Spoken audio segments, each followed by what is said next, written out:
العلم هو النور الهادي والمفتاح لكل الخير من يرد الله به خيرا. بسم اللہ الرحمن الرحیم. وما أعجلك عن قومك لمجيء ميعاد أخذ التوراة يا موسى.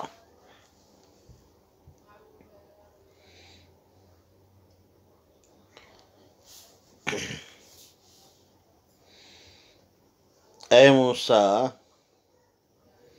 آپ کو اپنی قوم سے آگے جلدی آنے کا کیا سبب ہوا؟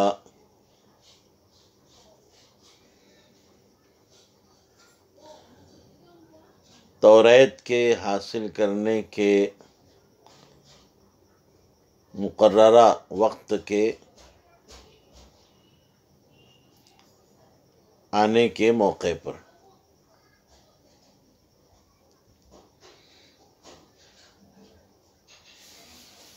جی،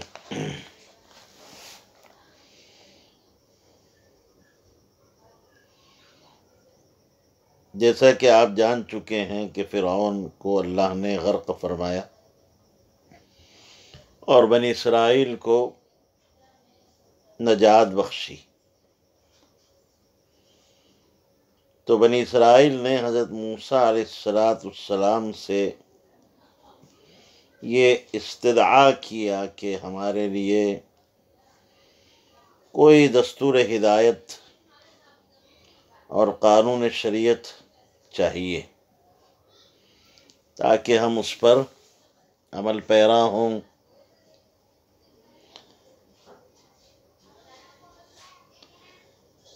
حضرت موسیٰ علیہ السلام نے اس سلسلے میں حق تعالی کی طرف رجوع فرمایا اور درخواست کی. اللہ تعالیٰ نے توریت عطا کرنے کا وعدہ فرمایا کہ ہم تم کو ایسی کتاب عطا کریں گے جس میں احکام شریعت ہوں گے، اور ساتھ ہی یہ حکم دیا کہ 70 علماء اپنے ہمراہ لے کر کوہ طور پر آپ تشریف لائیں تاکہ وہ اس کرامت کا جلوہ دیکھیں. چنانچہ حضرت موسیٰ علیہ نبینا علیہ السلام نے اپنی جگہ یعنی اپنے قائم مقام حضرت ہارون کو کیا، اپنے نیابت ان کو حوالے کی اور 70 علماء بنی اسرائیل کو لے کر کوہ طور کی طرف متوجہ ہوئے. جب کوہ طور کے قریب پہنچے تو حضرت موسیٰ علیہ نبینا علیہ السلام شدت شوق سے بےتاب ہو گئے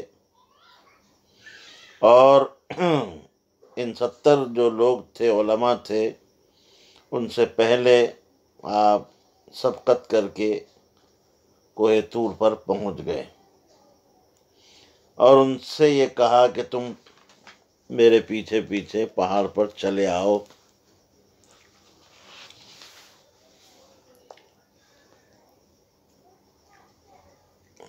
اس پر اللہ تبارک و تعالی نے حضرت موسیٰ علیہ نبینا علیہ السلام سے سوال کیا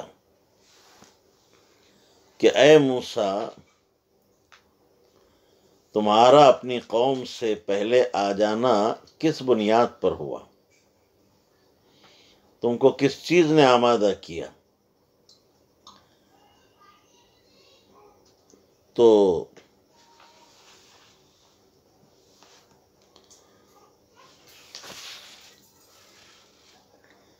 حضرت موسیٰ علیہ نبینا علیہ السلام نے ارشاد فرمایا قال هم اولائی ای بالقرب منی یأتون علی اثری.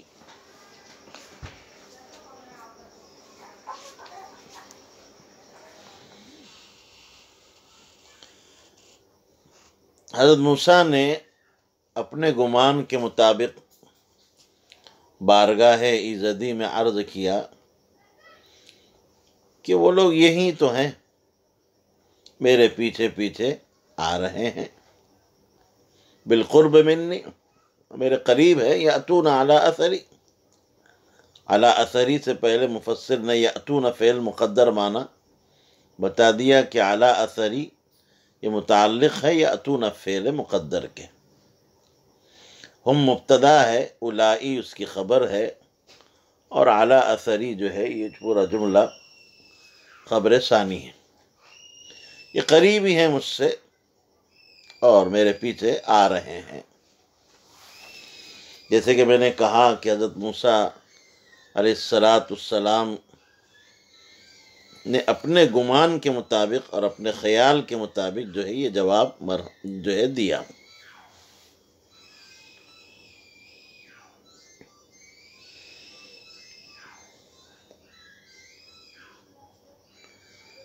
اب اللہ تبارک تعالیٰ نے حضرت موسیٰ علیہ السلام سے ما اعجلک عن قومک یا موسیٰ، اس سوال کی وجہ کیا تھی؟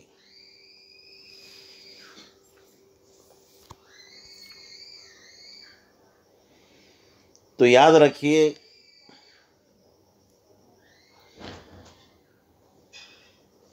حضرت موسیٰ علیہ نبینا علیہ السلام کو اپنی قوم کی تربیت کے سلسلے میں خاص ہدایت دینا مقصود تھا، اور ان کی اس جو ہے عجلت پر تنبیہ کرنا تھی کہ آپ کے جو ہے منصب رسالت کا تقاضا تو یہ تھا کہ قوم کے ساتھ رہتے، ان کو اپنی نظر میں رکھتے اور ساتھ لاتے۔ تو آپ کی عجلت کا نتیجہ یہ ہوا کہ قوم کو سامری نے گمراہ کر دیا۔ تو یہ جو فعل عجلت ہے اس کی مذمت کی طرف اشارہ ہے، اور یہ شان انبیاء کے خلاف ہے۔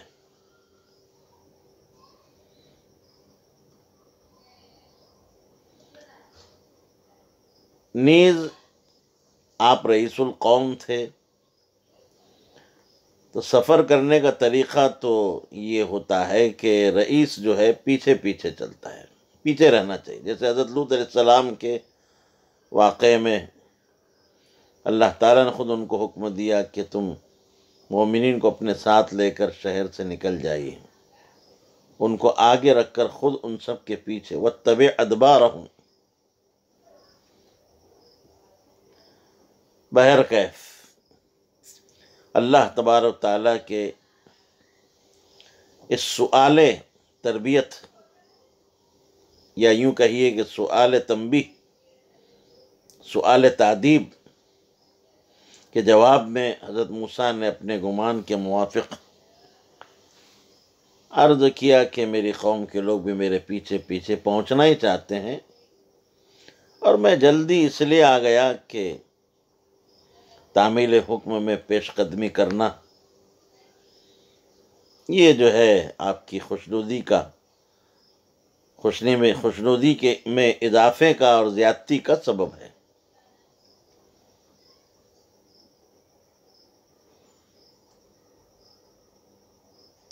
اس موقع پر اللہ تعالیٰ نے ان کو بنی اسرائیل میں پیش آنے والے فتنہ گوشالہ پرستی کی اطلاع دی، اور ان کو یہ کہ بتایا کہ سامری نے ان کو گمراہ کیا ہے اور وہ فتنہ میں مبتلا ہو چکے ہیں۔ وَعَجِلْتُ إِلَيْكَ رَبِّ لِتَرْضَى عَنِّي أَيْ زِيَادَةً عَلَى رِضَاكَ۔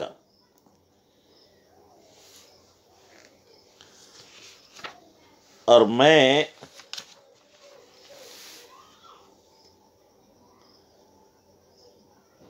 نے جو آنے میں سبقت کی ہے، جلدی کی ہے، اس لیے چلا آیا کہ آپ زیادہ خوش ہوں گے۔ جیسے کہ میں نے ابھی بتایا کہ امتثال امر میں پیش قدمی کرنا یہ زیادہ موجب خوشنودی ہے۔ مفسر نے بھی فرمایا کہ اے زیادتاً علی رضاک، یہ کیوں کہا؟ لفظ زیادتاً کا اضافہ اس بات کی طرف اشارہ کرنے کے لیے ہے کہ نبی کو تو نفس رضا حاصل ہوتی ہی ہے، نبی کو نفس رضا اور نفس خوشنودی تو اللہ کی حاصل ہوتی ہی ہے۔ اب اس رضا اور خوشنودی میں جو ہے اضافہ اور زیادتی یہ مقصود تھی۔ جی، وقبل الجواب اتی بالاعتذار بحسب ظنہ، اور جواب سے پہلے اتی بالاعتذار، آپ نے جو ہے اعتذار کیا بحسب ظنہ، اپنے ظن اور گمان اور خیال کے مطابق۔ جیسے کہ ابھی میں نے بتایا کہ وہ حضرت موسیٰ سمجھ رہے تھے کہ وہ میرے پیچھے پیچھے آ ہی رہے ہیں۔ وتخلف المظنون،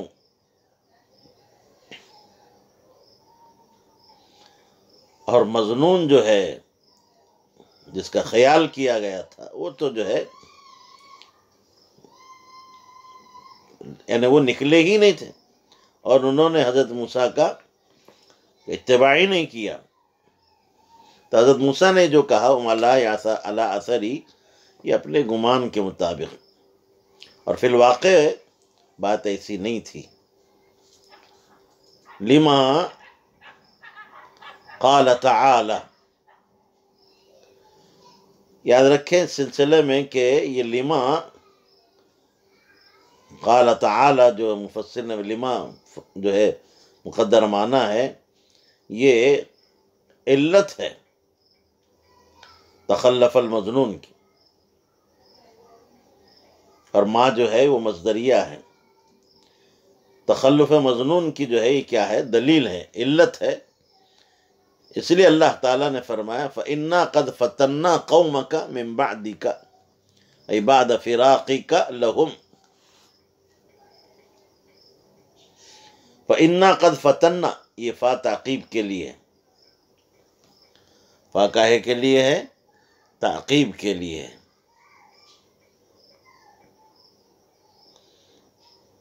اللہ تعالیٰ کا ارشاد ہوا کہ تمہاری قوم کو تو ہم نے تمہارے چلے آنے کے بعد ایک بلا میں مبتلا کر دیا۔ من بعدک ای بعد فراقک لہم، بعدک ای بعد فراقک، دیکھ رہے ہیں آپ یہاں پر فراق مصدر کیا ہے؟ مضاف ہے، آپ کے ان سے جو ہے جدا ہونے کے بعد۔ وَأَضَلَّهُمُ السَّامِرِيُّ، اور ان کو سامری نے گمراہ کر دیا، ان کو سامری نے گمراہ کر دیا۔ فعبدوا العجل، چنانچہ انہوں نے جو ہے گوسالے کی پرستش کی، گوسالے کو پوجا۔ جی، یہ سامری جس کا نام موسیٰ بن ظفر تھا، اس سامرہ ایک جو ہے بنی اسرائیل کا قبیلہ تھا، اس کی طرف نسبت کرتے ہوئے اس کو سامری کہا جاتا ہے، اور یہ منافق تھا۔ جبرائیل امین علیہ السلام نے اس کی جو ہے پرورش کی تھی۔ آپ کو معلوم ہونا چاہیے جب فرعون نے خطرے کے پیش نظر تمام اسرائیلی نومولود بچوں کے ذبح کا حکم جو ہے کیا تھا، تو اس کی ماں نے جو ہے سامری کی ایک گڑھے میں جو ہے اس کو رکھ دیا تھا۔ جبرائیل امین علیہ السلام نے حکم الہی سے اس کی نگہبانی فرمائی، اور اس کو جو ہے آپ غذا بھی جو ہے پہنچایا کرتے تھے اس طریقے پر کہ آپ کی ایک انگلی سے دودھ نکلتا، دوسری سے گھی نکلتا اور تیسرے جو ہے شہد نکلتا. اس کا نام بھی موسیٰ بن ظفر. اور حضرت موسیٰ، دیکھیے دونوں موسیٰ ہیں، ایک پیغمبر ہیں موسیٰ بن عمران، اور ایک جو ہے موسیٰ بن ظفر، یہ جو ہے سامری منافق ہے. موسیٰ الذی رباہ فرعون مرسل وموسیٰ الذی رباہ جبریل کافر، کہ وہ موسیٰ جس کی پرورش فرعون نے کی ہے وہ تو پیغمبر ہوئے، اور وہ موسیٰ کہ جس کی پرورش جبرائیل امین نے کی ہے وہ کافر رہا. فرعون نے، سامری نے جو ہے حضرت موسیٰ علیہ السلام کے کوہ طور پر جانے کے بعد بنی اسرائیل کو گمراہ کیا.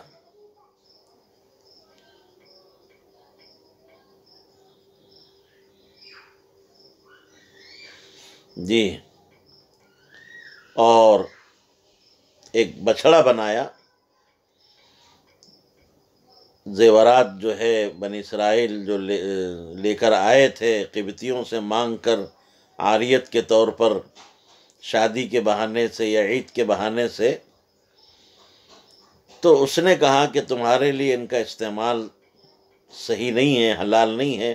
ایسا گڑا کر کیا اور کہا کہ اس میں ڈال دو. اس کو جلایا اور اس کو پگھلا کر جو ہے ایک بچھڑا بنایا. اور حضرت جبرائیل علیہ السلام کے گھوڑے کی ٹاپو، جہاں قرآن نے اس کو ذکر ہے فقبض قبضۃ من اثر الرسول، ایک مشت خاک اٹھائی اور اس میں جو ہے حیات تھی، وہ اس کے جو ہے اندر ڈال دیا تو بچڑا پکانے لگا، دخار ہو گیا. بنی اسرائیل اسی کی جو ہے پرستش میں اور عبادت میں لگ گئے. جی،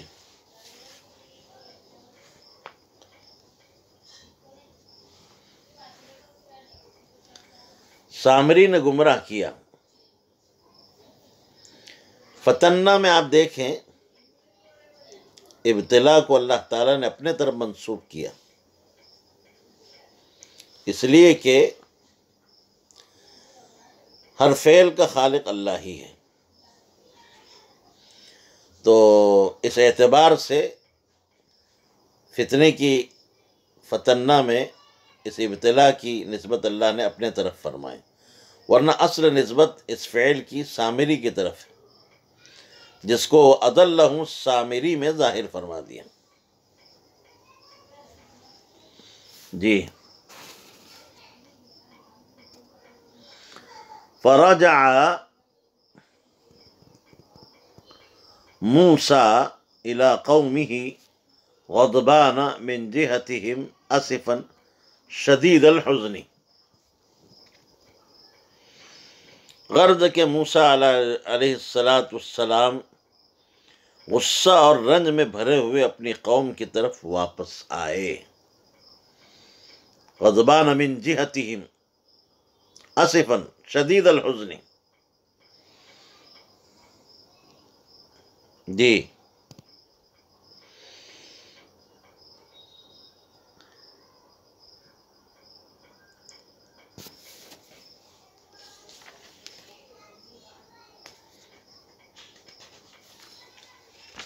حضرت موسیٰ علیہ نبینا علیہ السلام کوہ طور سے الواح توریت لے کر لوٹے، اور حضرت موسیٰ علیہ نبینا علیہ السلام فرما رہے ہیں غضبان من جہتہم، ان کی طرف سے جو ہے آپ بے انتہا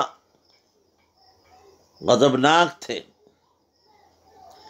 غصے میں جو ہے بھرے ہوئے تھے، شدید غم، شدید حزن میں. اسف کہتے ہیں شدید حزن کو، حزن سے جو ہے یہ خاص ہے، حزن عام ہے، اور اسف جو ہے کیا ہے؟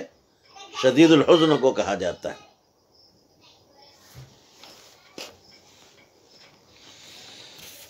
جی، جیسے میں نے بھی بتایا کہ حضرت موسیٰ نے 40 دن پورے فرمائے، جو میعاد تھی مقرر اس کو مکمل کیا، اور الواح توریت اللہ نے عطا فرمائی، لے کر آپ جو ہے لوٹے، تو حالت غضب میں تھے۔ اور دوسری جگہ پر یہ ہے کہ حضرت موسیٰ نے اپنے بھائی حضرت ہارون جو ان سے عمر میں بڑے تھے،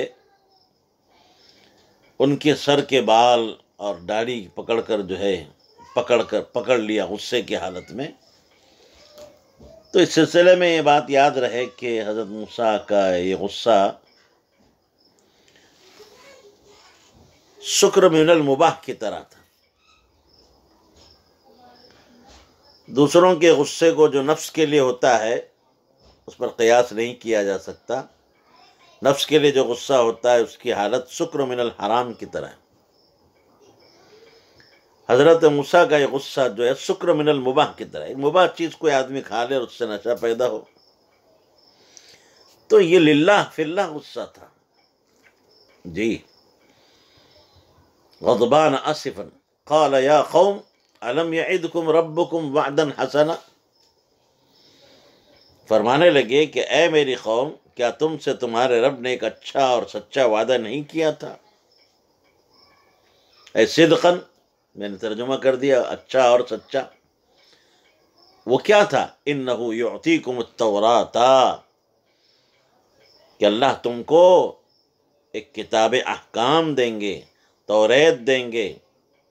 تم اس کتاب کا جس کتاب کا تم کو کیا تھا، جس کی تم نے استدعا کی تھی، درخواست کی تھی، اس کتاب کا تم کو انتظار کرنا چاہیے تھا، تم پر یہ لازم تھا، واجب تھا۔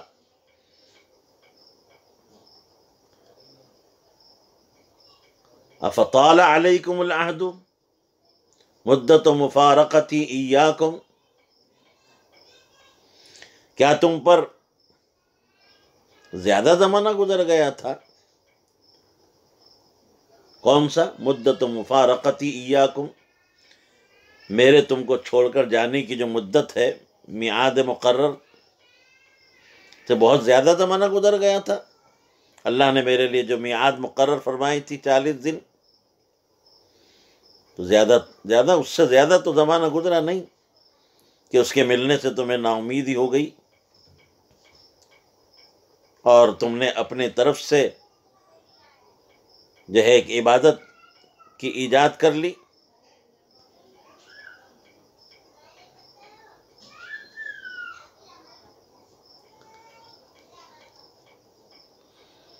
ام اردتم ان یحل علیکم غضبی، ام اردتم ان یحل یجب علیکم غضب من ربکم بعبادتکم العجل فاخلفتم موعدی وترکتم المجیء بعدی۔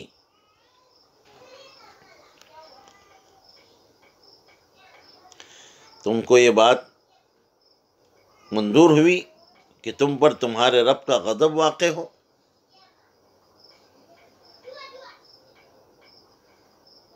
تمہارے جو ہے گوشالہ پرستی کی وجہ سے، گوشالے کو پوجنے کی وجہ سے۔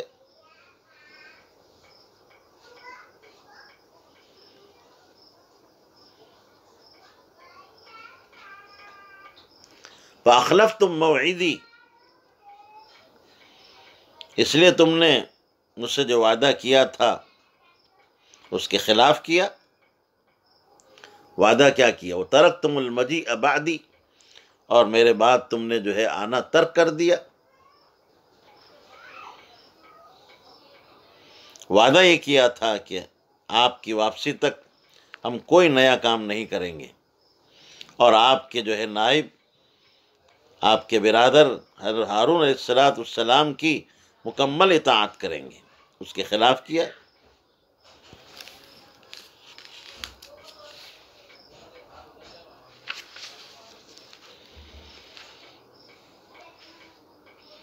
جی، قالوا ما اخلفنا موعدك بملكنا بملكنا بملكنا مثلث المیم ای بقدرتنا او بامرنا.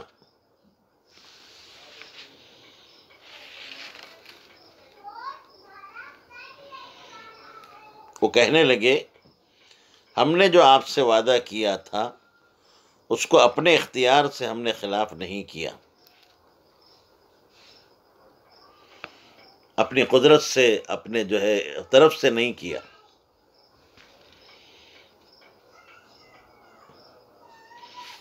کیا مطلب؟ تو کیا ان سے کسی نے یہ کام زبردستی کروایا ہے؟ ایسی بات نہیں ہے۔ مطلب یہ ہے کہ جس رائے کو ہم نے ابتداً جبکہ ہم خالی الذہن تھے اختیار کیا تھا، اس کے خلاف سامری کا جو فعل ہے ہمارے لیے منشأ اشتباہ بن گیا، جس کی وجہ سے ہم نے وہ جو سابق رائے جو توحید اختیار، جیسے ہم نے توحید کو اختیار نہیں کیا بلکہ رائے ہماری بدل گئی، اگرچہ اس پر بھی عمل ہمارا اختیار ہی سے ہوا ہے، لیکن آگے وہ کہہ رہے ہیں کہ وَلَكِنَّا حُمِّلْنَا۔ جی ایک بات جو سمجھنی ہے، دیکھو یہاں بملکنا بملکنا اور بملکنا، یہاں آپ تینوں کیا کر سکتے ہیں؟ اعراب پڑھ سکتے ہیں۔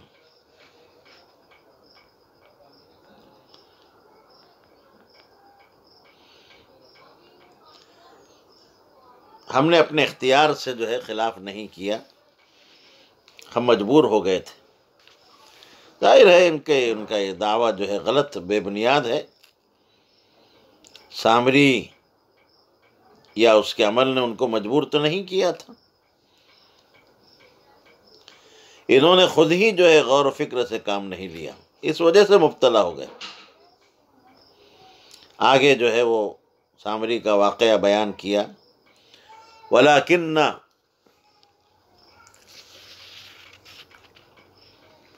حملنا بفتح الحاء مخففا وبضمها وكسر الميم مشددا حملنا اوزارا اثقالا من زینة القوم ای حلی قوم۔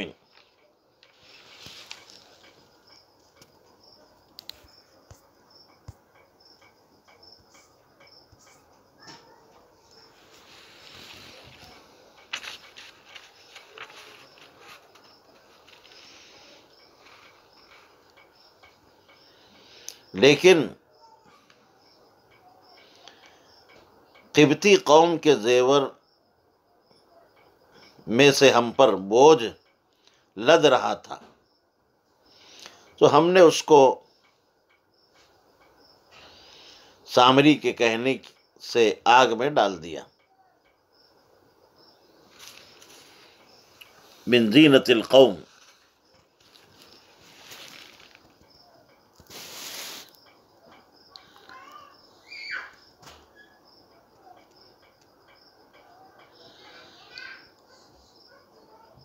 استعارها منهم بنو اسرائیل بعلت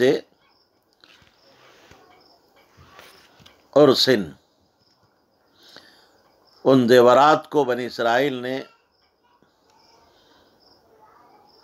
قبطیوں سے بطور عاریت کے لیا تھا، شادی کے بہانے سے، فبقیت عندهم، اور وہ ان کے پاس رہ گئے تھے، فقذفناها طرحناها في النار بأمر السامری، ہم نے وہ جو ہے ان زیورات کو آگ میں جھونک دیا سامری کے کہنے پر، وَكَذَلِكَ كَمَا أَلْقَيْنَا أَلْقَى السَّامِرِي، جیسے ہم نے ڈالا اسی طرح سامری نے بھی کیا کیا؟ ڈالا مَا مَعَهُ مِنْ حُلِيِّهِمْ، وہ زیورات جو اس کے ساتھ تھے قبطیوں کے، وَمِنَ التُّرَابِ الَّذِي أَخَذَهُ مِنْ أَثْرِ حَافِرِ فَرْسِ جِبْرِيلَ عَلَى الْوَجْهِ الْآتِي، اور وہ مٹی بھی ڈالی جس کو اس نے حضرت جبرائیل علیہ السلام کے گھوڑے کے کھر کے نے جو ہے نیچے سے اٹھایا تھا، اس طریقے پر جو آگے آ رہی ہے۔ جی،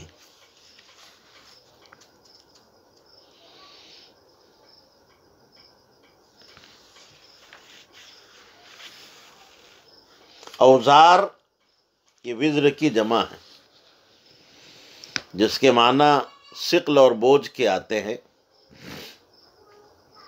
انسان کے معاصی اور گناہ بھی چونکہ کل بروز قیامت اس پر جو ہے بوجھ بنا کر جو ہے لادے جائیں گے، اس وجہ سے معاصی کو بھی وزر اور اوزار کہا جاتا ہے۔ من زینت القوم، جیسے مفسر نے تفسیر کی ہے، حلی قوم، مراد جو ہے زیور ہیں، اور قوم سے مراد جو ہے قوم فرعون، قبطی لوگ ہیں۔ جیسے ابھی بتایا کہ جن سے بنی اسرائیل نے یا تو عید کا بہانہ کر کے یا پھر شادی کا بہانہ کر کے مستعار لیے تھے اور پھر ان کے ساتھ وہ رہ گئے۔ اب یہاں آپ شاید یہ کہیں گے کہ ان زیورات کو اوزار بمعنی گناہوں کا بوجھ کیوں کہا گیا؟ وجہ اس کی ظاہر ہے، اس لیے کہ عاریت کا نام لے کر ان لوگوں سے انہوں نے یہ جو ہے مال زیورات کیا کیے تھے، حاصل کیے تھے۔ اور یہ زیورات ان کو کیوں لینے پڑے وہ بھی آپ ذہن میں رکھیے۔ اس لیے مانگے تھے تاکہ قبطیوں کو جو ہے اس بات کا یقین آ جائے کہ بنی اسرائیل کا مقصود شادی ہے اور عید میں جانا ہے۔ اس حیلے کے بغیر وہ انہیں بنی اسرائیل کو یہ قبطی مصر سے نکلنے نہیں دیتے تھے۔ ہاں، یہ بہانے سے وہ نکلے ہیں، ہیلے سے نکلے۔ جی،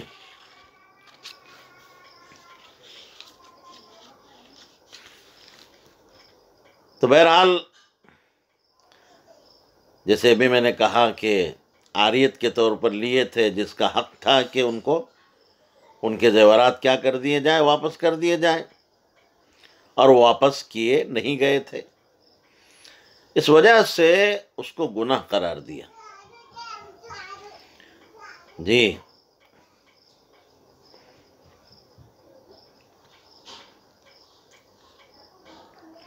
حضرت ہارون علیہ السلام نے ان لوگوں کو اس کے گناہ ہونے پر متنبہ بھی کیا اور ایک گڑھے میں یہ سب زیورات ڈال دینے کا حکم دیا۔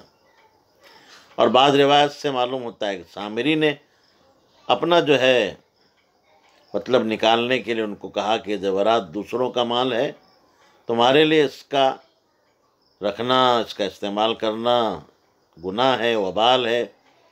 تو اس کے کہنے سے ان لوگوں نے اس کو گڑھے میں ڈال دیا۔ جیسے کذالک، یہاں جو ہے آپ نے یہاں پڑھا کہ القسامری، مفسر نے بھی یہ بات کہی ہے۔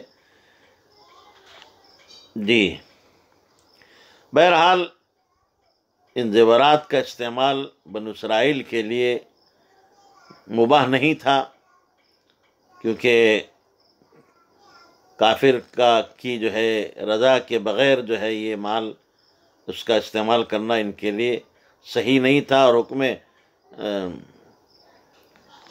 اس وجہ سے جو ہے یہ چاہے تو حضرت ہارون نے یا پھر سامری کے کہنے پر جو ہے گڑھے میں ڈال دیا گیا۔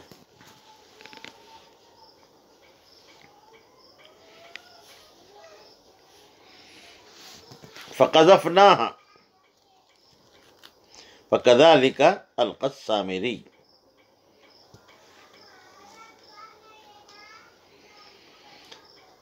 بنی اسرائیل کے سارے زیورات جب گڑھے میں ڈلوا دیے اور اس میں آگ جلائی، سب زیورات پگھل کر ایک جان ہو جائیں، پھر حضرت موسیٰ علیہ السلام کے آنے کے بعد اس کا معاملہ طے کیا جائے گا۔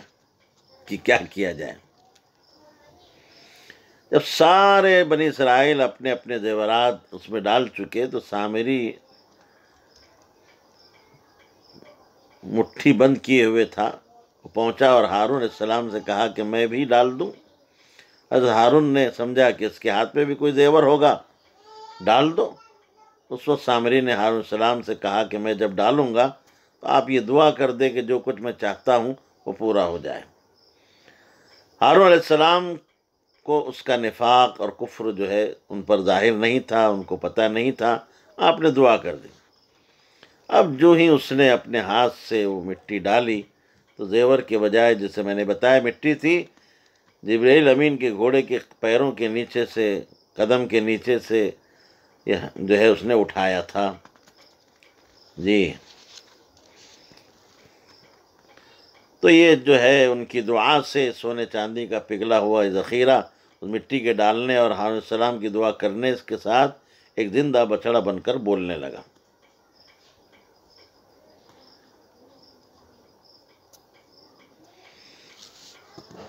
یا جو ہے اگر سامری نے جو ہے یہ ڈلوایا تو زیورات کو پگھلا کر اس نے ایک بچڑے کی جو ہے مورت تیار کی اور اس میں زندگی نہیں تھی۔ پھر یہ جبرائیل امین کے نشان قدم کی مٹی ڈالنے کے بعد اس میں حیات پیدا ہو گئی، اور یہ سب جو ہے نا روایات علامہ قرطبی رحمۃ اللہ علیہ نے اپنی تفسیر میں ذکر کی ہیں، مگر ظاہر ہے کہ یہ ساری اسرائیلی روایت ہیں جو قابل اعتماد نہیں ہیں، مگر ان کو غلط کہنے کی بھی کوئی دلیل نہیں ہے۔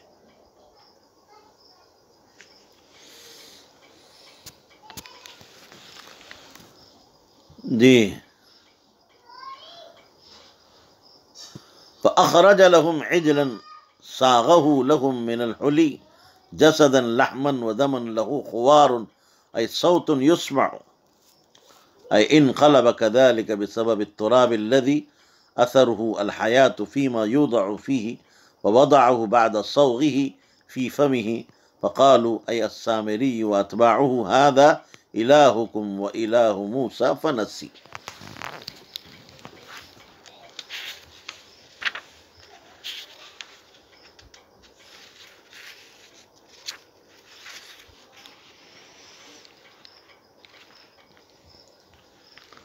فأخرج لهم عجلا، پھر اس سامری نے ان لوگوں کے لیے ایک بچڑا بنا کر ظاہر کیا۔ صاغہ لہم من الحلی، جس کو اس نے جو ہے زیورات سے ڈھالا تھا۔ جسدن، وہ ایک قالب تھا۔ لحمن و دمن، گوشت پوست کا، خون تھا۔ لہو خوار، جس میں ایک بے معنی آواز تھی۔ اے صوت یسمع، جو سنائی دیتی۔ اے انقلب كذلك بسبب التراب الذي اثره الحیات فیما یوضع فی، یہ زیورات گوشالے کی شکل میں جو ہے منقلب ہو گئے اس مٹی کی وجہ سے کہ جس کا اثر زندگی تھی، جس میں بھی اس کو کیا کیا جاتا، رکھا جاتا۔ ووضعه بعد صوغه فی فمه، اور سامری نے اس مٹی کو اس بچڑے کے منہ میں جو ہے ڈال دیا تھا۔ فقالوا ای السامری واتباعہ، سامری اور اس کے جو متبعین نے کہا ھذا الہکم و الہ موسیٰ، یہ تمہارا کیا ہے، تمہارا معبود ہے اور موسیٰ کا بھی کیا ہے، معبود ہی ہے۔ پلس یہ موسیٰ تو بھول گئے، کوہ طور پر خدا کی طلب میں چلے گئے۔ اللہ اکبر۔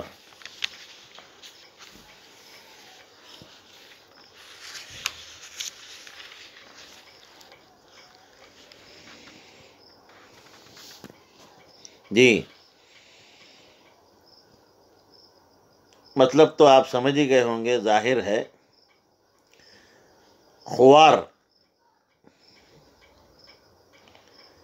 یہ جو ہے بے معنی آواز ہوتی، آپ نے بھی سنا ہوگا گائے بچڑے کی آواز کو خوار کہا جاتا ہے۔ تو بچڑے کا جسم جس میں گائے کی آواز، جسدن سے بعض حضرات مفسرین نے فرمایا کہ ایک محض ایک جسم تھا، زندگی اس میں نہیں تھی، اور آواز بھی خاص صفت کے سبب اس سے نکل رہی تھی۔ عام مفسرین کا قول وہی ہے جو ابھی آپ کو کیا کیا گیا، بتایا گیا۔ کہنے لگے ھذا الہکم و الہ موسیٰ فنسی، کہ یہ بچڑا بول رہا ہے۔ اس کو دیکھ کر دیگر بنی اسرائیل سے کہنے لگے کہ یہی تمہارا اور تمہارے موسیٰ کا خدا ہے۔ موسیٰ تو جو ہے بھول بھٹک کر کہیں اور چلے گئے۔ السلام عليكم، لا تنسوا الاعجاب بالفيديو والاشتراك في القناة تشجيعا لنا لنستمر بنشر المزيد إن شاء الله.